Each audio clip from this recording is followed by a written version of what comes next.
रव्याचा मऊ दाणेदार शिरा बनवायचा असेल तर या व्हिडिओमध्ये दिलेली सविस्तर कृती आणि टिप्स तुम्ही फॉलो केल्या तर अजिबात रव्याचा शिरा बिघडणार नाही।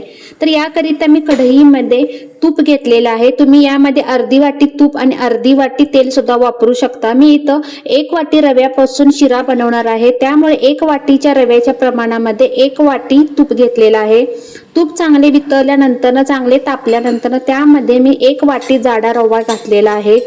तुम्ही या ठिकाणी बारीक रवा सुद्धा वापरू शकता, पण जाड रव्याचा शिरा खूप छान लागतो आणि एकदम दाणेदार होतो। मंद गॅसवरती हा रवा आपल्याला सतत हलवत भाजून घ्यायचा आहे।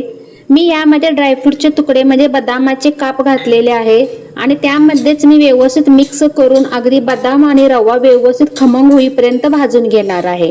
तुम्ही या ठिकाणी डायरेक्ट तुपामध्ये अगोदर ड्रायफ्रूटचे तुकडे तळून घेतले तरी सुद्धा चालू शकता, त्यामध्ये मनुके बेदाणे वापरले तरी पण चालतं। मंद गॅसवरती रवा एकसारखा सतत हलवत भाजून घ्यायचा आहे।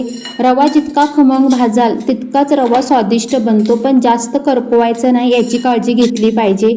रवा भाजत आल्यानंतर शेवटी त्याच्यामध्ये खाण्याचा फूड कलर घातलेला आहे आणि वेलची पावडर घातलेली आहे। त्यानंतर अगदी 1 मिनिटाकरिता परतवून घेतला। तुम्ही बघू शकता उलटण्यावरती रवा घेतला असता तो पटकन खाली पडतो, म्हणजे पूर्णपणे मोकळा होतो, अजिबात उलटण्यावरती राहत नाही। अशा वेळी समजायचं की आपला रवा शिरा बनवण्यासाठी परफेक्ट भाजलेला आहे। त्यानंतर दुसऱ्या बाजूला मी पाणी गरम करण्याकरिता ठेवलेलं होतं। 1 वाटी रव्याकरिता मी 3 वाटी उकळलेलं पाणी रव्यामध्येच ॲड केलेलं आहे आणि थोडं थोडं पाणी घालत आपल्याला चमच्याच्या मदतीने रवा हलवून घ्यायचा, मिक्स करायचा आहे त्यामध्ये पाणी।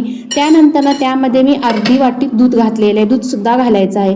तुम्ही या ठिकाणी पूर्णपणे दूध वापरू शकता किंवा निम्म दूध आणि निम्म पाणी सुद्धा वापरू शकता।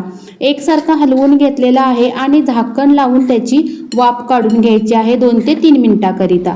2 ते 3 मिनिटाकरिता वाफ काढून घेतल्यानंतर तुम्ही पाहू शकता की रवा पूर्णपणे फुललेला आहे। त्यानंतरच त्यामध्ये साखर ॲड करायची आहे। यामध्ये मी 1 वाटी साखर घातलेला आहे, अगदी परफेक्ट प्रमाण आहे आणि अगदी मध्यम अशा स्वरूपाचा गोड बनतो हा शिरा।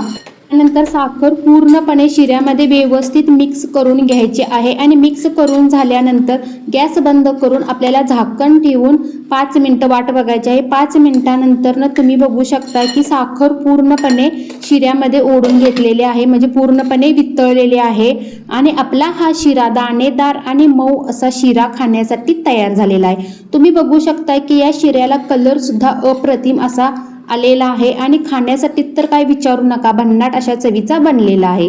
रेसिपी आवडल्यास लाईक, शेअर, सबस्क्राईब करायला विसरू नका।